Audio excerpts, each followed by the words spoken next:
Avez-vous déjà eu cette sensation étrange que tout en vous résiste, sans qu'aucune raison rationnelle ne puisse vraiment l'expliquer? Comme si quelque chose vous freinait chaque fois que vous vouliez avancer, prendre une décision importante ou simplement vous sentir aligné avec votre vie. Ce n'est pas juste de la fatigue, ni de la paresse, ni même un manque de motivation. C'est plus profond. Une sorte de verrou invisible, installé à l'intérieur, qui ne cède pas, peu importe les efforts. Et parfois, vous vous demandez si ce n'est pas vous, le problème. Si vous n'êtes pas simplement cassé. Si vous n'avez pas quelque chose de fondamentalement défaillant. Mais si ce verrou n'était pas une erreur, mais un langage oublié, il y a des silences en nous qui crient plus fort que des hurlements. Des émotions à peine perceptibles qui se manifestent sous forme de tension, de procrastination, d'indécision chronique. Et si ces tensions, loin d'être nos ennemis, étaient en réalité les maux de notre âme? Ce n'est pas une vue de l'esprit. Imaginez une personne vivant dans une maison où chaque pièce représente une partie d'elle-même. Un jour, elle découvre une pièce toujours fermée à clé. Elle évite d'y penser. Elle meuble le reste de sa maison. Elle fait des rénovations. Mais la porte reste là, fermée, silencieuse. Et pourtant, c'est de cette pièce que semble venir une odeur étrange, une sensation de malaise diffus. Ce que cette personne ignore, c'est que cette pièce contient la clé de toute son histoire. Nombre d'entre nous vivent ainsi. Nous nous installons confortablement dans des versions de nous-mêmes que nous croyons définitives, et nous fuyons ce qui nous bloque au lieu de nous en approcher. On se dit « Je ne suis pas fait pour ça » ou « C'est juste pas le bon moment ». Mais à chaque fois qu'on s'éloigne de ce nœud, il se resserre. Le vrai paradoxe, c'est que le blocage devient plus douloureux quand on tente de l'ignorer. Plus vous voulez l'enterrer, plus il frappe fort, comme un enfant enfermé trop longtemps, qui finit par cogner à la porte avec violence. Une femme que j'ai rencontrée lors d'un atelier me disait qu'elle avait toujours peur de prendre la parole en public. Rien ne fonctionnait, ni les formations, ni les techniques de respiration, ni les exercices de confiance. Elle pensait avoir un défaut. En creusant un peu, elle s'est souvenue d'une scène à l'école. Elle avait 7 ans. Elle avait récité un poème devant la classe et tout le monde avait ri à cause de sa voix tremblante. Ce souvenir, qu'elle croyait anodin, avait enraciné l'idée qu'elle devait se taire pour être en sécurité. Des décennies plus tard, son corps n'avait pas oublié, son inconscient non plus. Son blocage était une alarme, pas un cadenas. Et si c'était pareil pour vous? Et si cette résistance intérieure n'était pas un sabotage, mais un indice?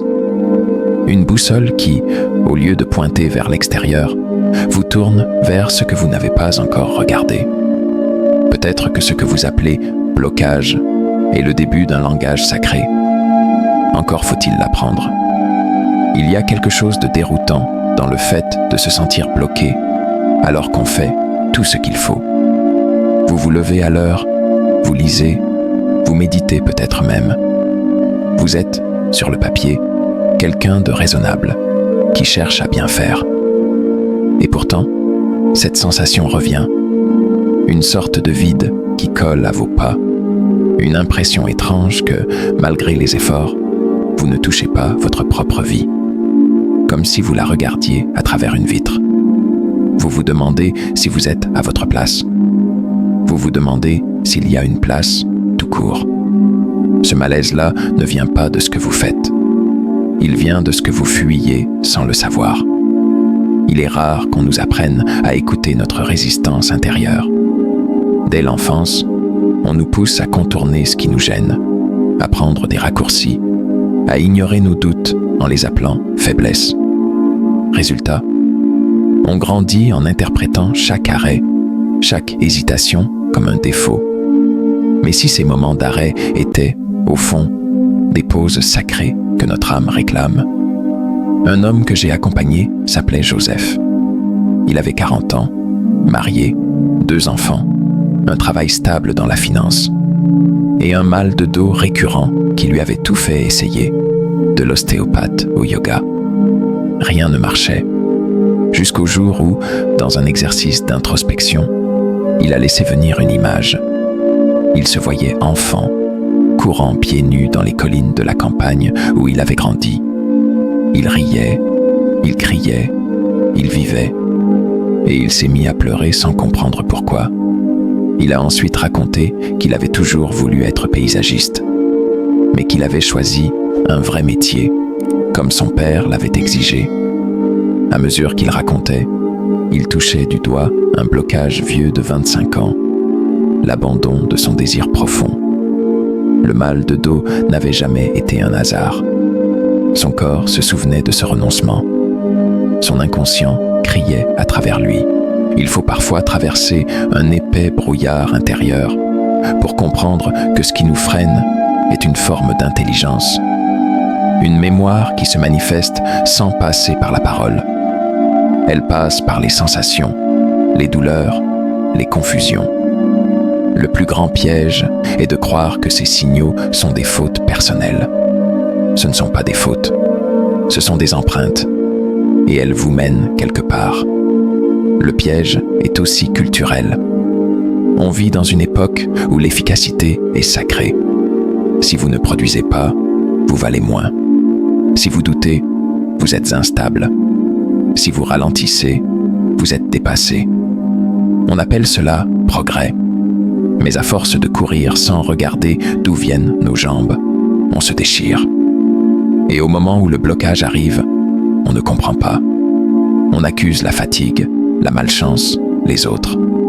Rarement nous-mêmes. Et pourtant, il y a une dignité profonde à se demander. Qu'est-ce que j'ai perdu de moi pour en arriver là ? Ce n'est pas un défaut de ne plus vouloir avancer. C'est parfois la seule façon qu'a votre âme de vous dire « ce chemin n'est pas le vôtre ».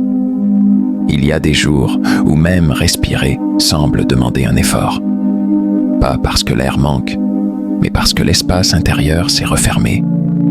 Vous vous surprenez à faire les gestes attendus, à sourire quand il faut sourire, à parler quand il faut parler. Et pourtant, tout semble sonner faux. Comme si votre propre vie vous échappait des mains, comme un rôle que vous jouez sans plus en comprendre le scénario. Ce n'est pas que vous allez mal, c'est que vous allez ailleurs que là où vous êtes censé aller. Souvent, cela ne se voit pas. C'est un mal silencieux, insidieux. Il ne crie pas, il ronge. Il se cache derrière des ça va mécaniques, des sourires bien réglés. Mais à l'intérieur, quelque chose implose doucement. Et c'est cela que personne ne voit. Que vous-même, parfois, vous refusez de voir. Parce que c'est trop flou pour être nommé, trop profond pour être dit, mais assez présent pour vous voler votre joie. Un jour, une femme m'a écrit. Appelons-la Yasmine. Elle m'a dit qu'elle ne comprenait pas pourquoi elle se sentait vide, alors que tout allait bien. Mari aimant, enfant en bonne santé, stabilité matérielle, aucun drame visible, mais en elle, un trou, une absence. Elle disait « Je fais tout ce qu'on m'a dit de faire pour être heureuse. Alors pourquoi je ne le suis pas ?» Je lui ai demandé de m'écrire ce qu'elle faisait quand elle était enfant et qu'on ne la regardait pas.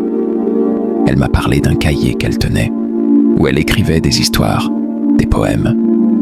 Elle disait que ça lui donnait l'impression d'exister. Mais elle avait arrêté quand un professeur avait ri de son texte devant toute la classe. Depuis, elle n'avait plus jamais écrit une seule ligne. Elle ne l'avait jamais vraiment reliée à son vide intérieur. Pourtant, son cœur, lui, n'avait rien oublié. Il n'avait pas oublié qu'elle avait renoncé à ce qui la faisait vibrer, ce qui la rendait vivante. Et quand elle a repris l'écriture, doucement, maladroitement, elle a commencé à respirer à nouveau. Elle ne savait pas où ça allait la mener, mais elle sentait, enfin, qu'elle rentrait chez elle. Il y a, en chacun de nous, un pacte non tenu, un élan vital qu'on a trahi, souvent sans s'en rendre compte, juste pour s'adapter, pour plaire, pour survivre. Et ce pacte trahi devient une blessure invisible, une blessure qui ne saigne pas, mais qui fait mal dans chaque silence, chaque vide, chaque insomnie. Tant qu'on ne revient pas à cet endroit où on s'est abandonné, on continue de traîner ce malaise comme une ombre. On pense que le temps efface, mais l'âme ne travaille pas avec l'horloge. Elle attend, elle garde tout. Et parfois, ce qu'on appelle un blocage n'est rien d'autre que l'écho de ce que nous n'avons pas osé honorer en nous. Certains jours, ce n'est pas le bruit extérieur qui vous étouffe, mais ce que vous ressentez à l'intérieur et que vous n'arrivez pas à traduire. Vous regardez votre quotidien défiler comme on regarde un train passer sans jamais monter dedans. Il y a de l'ordre, peut-être même du confort, mais pas de sens. Comme si tout ce que vous faisiez vous éloignait de ce que vous êtes. Vous pouvez même réussir socialement, être aimé, admiré. Et pourtant, vous ne vous sentez pas là, présent physiquement, absent spirituellement. C'est ce que me racontait un homme appelé Karim. Il travaillait dans un cabinet de conseil réputé. Sa vie était bien remplie, mais il disait avoir la sensation constante d'être un figurant dans son propre film. Il s'est mis à faire des crises d'angoisse sans raison apparente.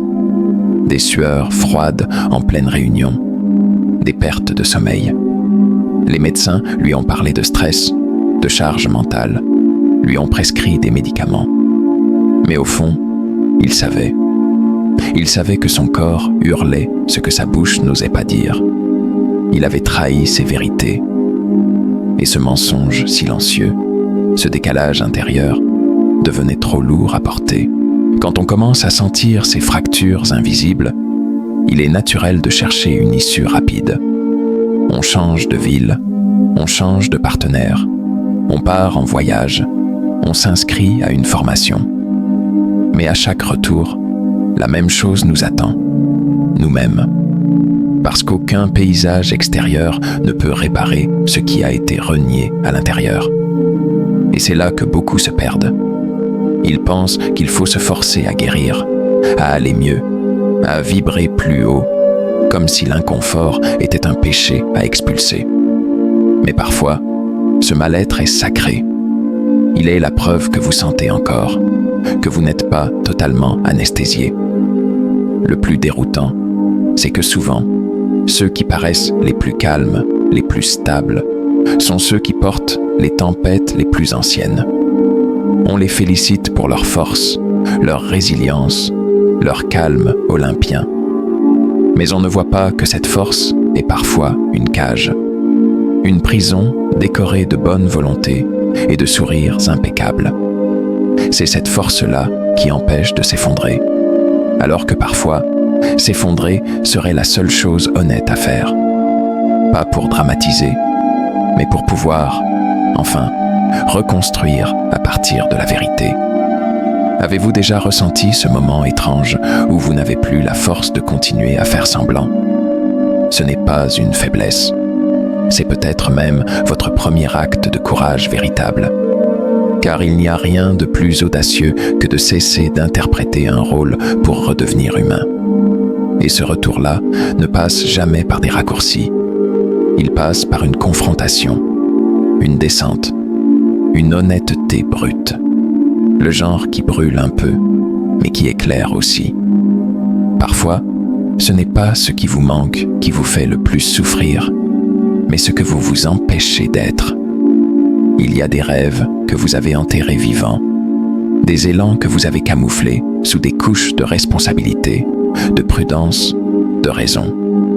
Et puis, un jour, sans crier gare, il frappe de nouveau à votre porte. Pas sous forme d'inspiration, mais de lourdeur, de fatigue, d'inconfort diffus. C'est comme si quelque chose en vous étouffait sous le poids de ce que vous n'avez pas osé devenir.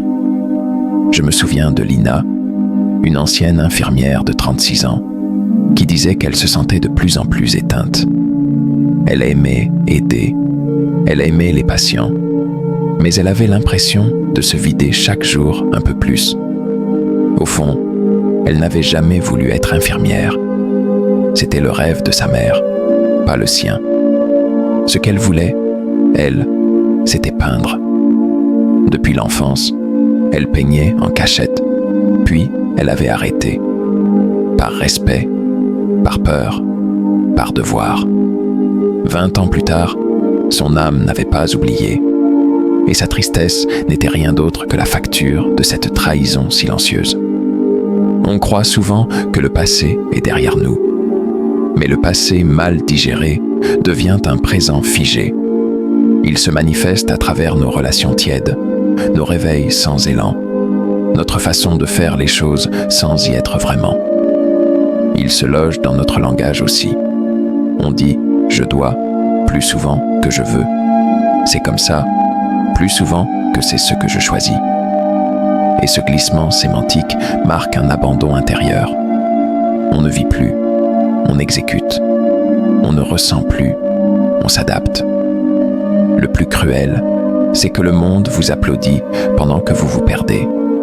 Il vous félicite pour votre discipline, votre résilience, votre capacité à faire face. Mais personne ne voit que derrière ce visage bien aligné se cache une implosion lente. Et vous finissez par croire que cette fatigue est normale, que cette résignation est adulte, que cette flamme éteinte est le prix à payer pour la stabilité. Mais ce n'est pas vrai. C'est une forme de deuil, le deuil de vous-même. Et dans ce deuil, le corps parle. Il le fait par l'anxiété, par les insomnies, par cette irritation permanente que vous avez appris à cacher derrière des réponses polies. Ce n'est pas la vie qui vous fatigue, c'est la distance entre qui vous êtes et qui vous prétendez être. Plus cette distance est grande, plus la lassitude devient insoutenable. Jusqu'au jour où même les choses que vous aimiez n'éveillent plus rien en vous. C'est là que tout bascule. Pas dans un grand fracas, mais dans un soupir, un silence, un « je n'en peux plus » murmuré au fond de soi. Et ce murmure, s'il est écouté, devient la première note d'une mélodie oubliée. Tu marches dans ta vie comme on marche dans un couloir sans fin, les murs bien droits, la lumière bien réglée. Et pourtant, tu sens que quelque chose cloche. Pas un cri, pas un drame, juste ce petit tremblement intérieur, ce pressentiment que ce que tu vis n'est pas tout ce que tu es. Ce n'est pas toujours douloureux. Parfois, c'est même confortable. Mais ce confort te vide. Comme une nourriture sans goût, comme une chanson sans vibration. Et tu continues, parce que c'est ce que tout le monde fait. Parce qu'on t'a appris que le but, c'était de tenir, pas de ressentir. J'ai rencontré un homme un jour, pas très bavard. Il s'appelait Hugo, une 40aine d'années, marié, 2 enfants, un poste de cadre. Un homme fiable, posé.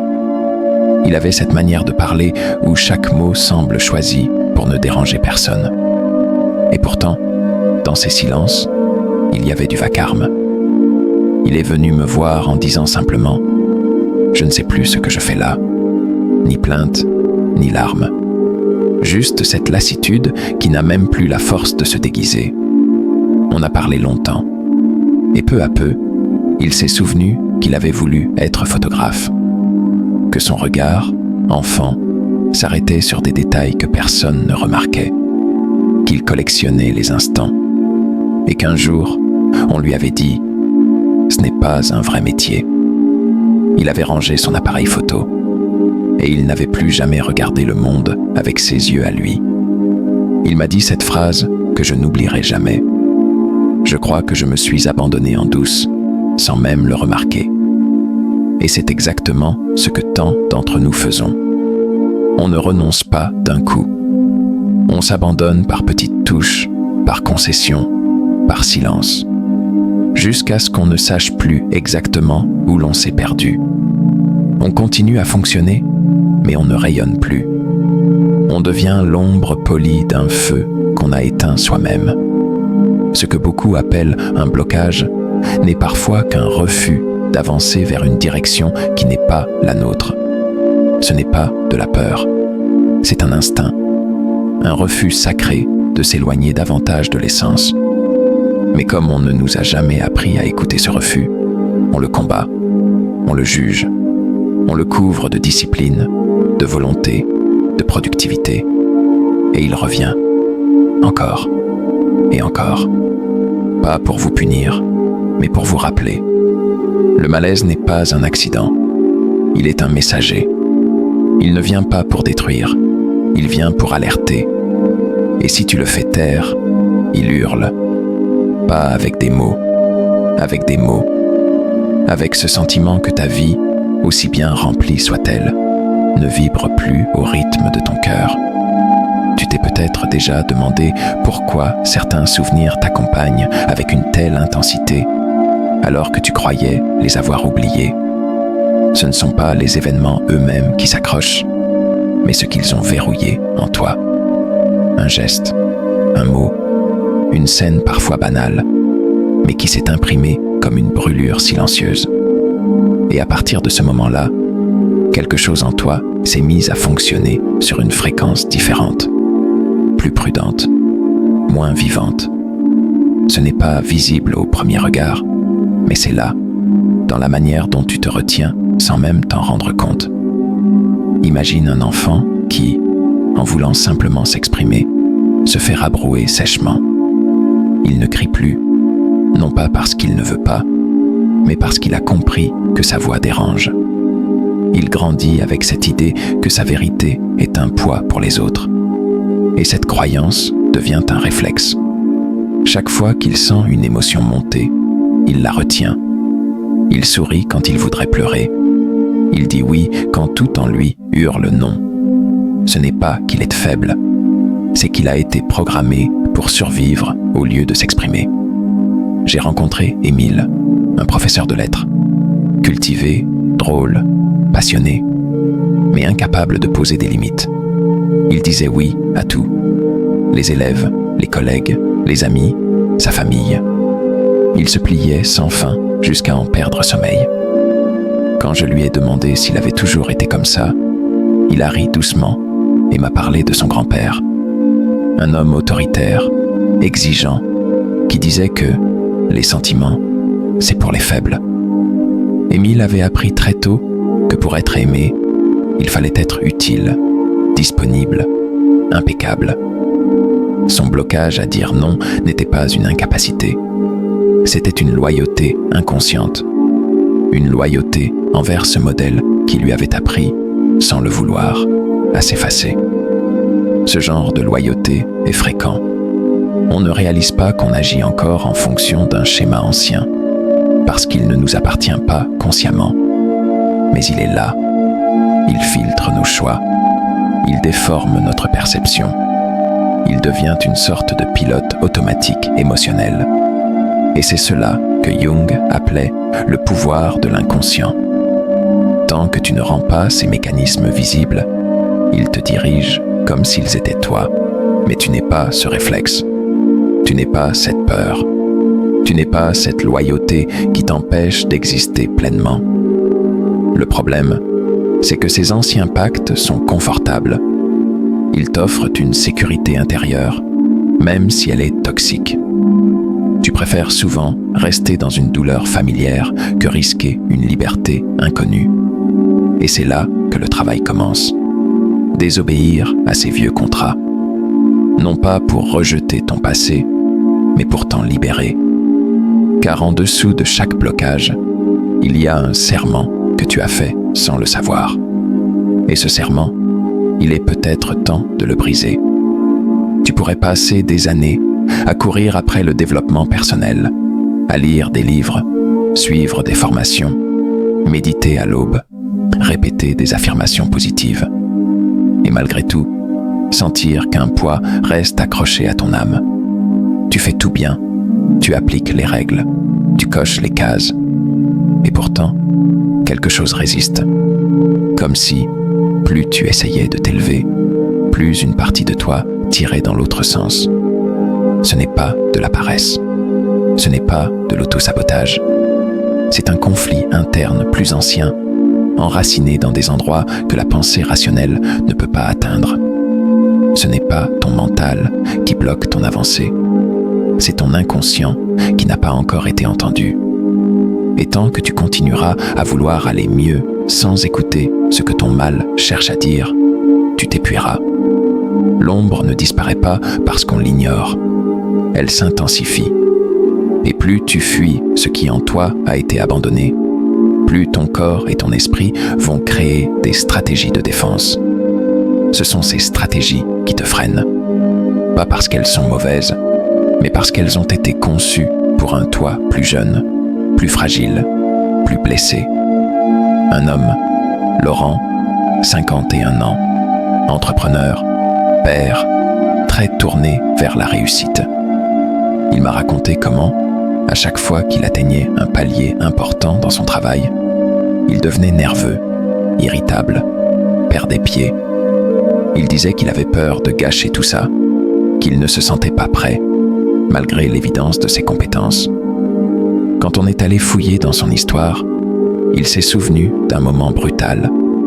Il avait 10 ans, son père avait remporté une promotion, et peu après, il s'était effondré psychologiquement, incapable de la supporter. Laurent, enfant, avait gravé cette équation. Réussite égale chute. Et depuis, à chaque avancée, il activait cette peur archaïque. Il croyait se saboter. En réalité, il se protégeait d'un trauma qu'il n'avait jamais su nommer. Voilà pourquoi il est inutile de s'acharner à réussir sa vie, sans comprendre ses propres mécanismes cachés. Car ces mécanismes ne sont pas des bugs. Ce sont des systèmes de survie. Des pactes muets que tu as faits avec toi-même dans un moment de douleur ou d'incompréhension. Ils t'ont protégé, mais aujourd'hui, ils t'enferment. Et tant que tu n'honores pas leur fonction originelle, ils refuseront de partir. Tu peux lutter autant que tu veux contre ce qui en toi freine. Mais il viendra toujours un moment où la seule issue possible sera de t'asseoir, de cesser la guerre et de dire simplement « Je suis prêt à t'écouter ». Et ce toi intérieur que tu refuses de voir, ce toi enfoui dans les couches de peur, de honte ou de douleur, commencera peut-être alors à répondre. Pas par des mots, mais par un soulagement presque imperceptible. Une respiration plus libre. Un calme que tu n'as pas connu depuis longtemps. C'est là que commence la vraie transformation. Vous avez traversé un de ces moments où tout semble s'effondrer sans prévenir. Ce genre de crise qui secoue vos fondations intérieures et vous laisse face à vous-même, nu et vulnérable. Ces instants où l'inconfort devient palpable, envahissant, et pourtant, paradoxalement, ce sont ces mêmes instants qui recèlent la promesse d'un passage. L'inconfort n'est pas un ennemi tapi dans l'ombre, mais une porte secrète, une invitation à découvrir un territoire intérieur oublié. Ce sentiment de malaise, ce poids sur la poitrine, ces doutes qui rongent, tout cela est un portail. Un seuil à franchir pour qui ose entendre l'appel profond de son âme. Plutôt que de fuir cette tension, elle mérite d'être accueillie. Ce moment de crise, si douloureux soit-il, marque souvent le début d'une transformation réelle. Car ce qui semble désordre est en vérité un acte sacré, un chaos fertile d'où peut germer une vie plus alignée, plus vraie, plus riche de sens.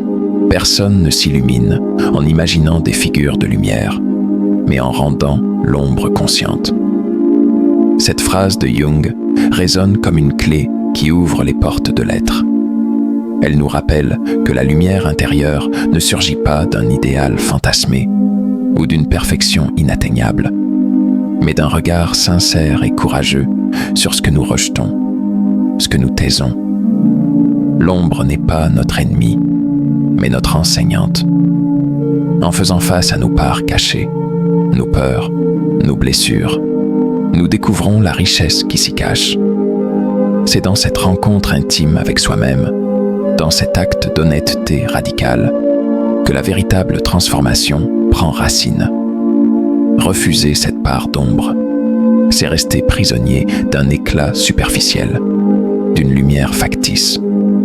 Mais l'accueillir, la nommer, la comprendre, c'est ouvrir la voie à un éclairement authentique, une lumière profonde qui irradie sans s'épuiser.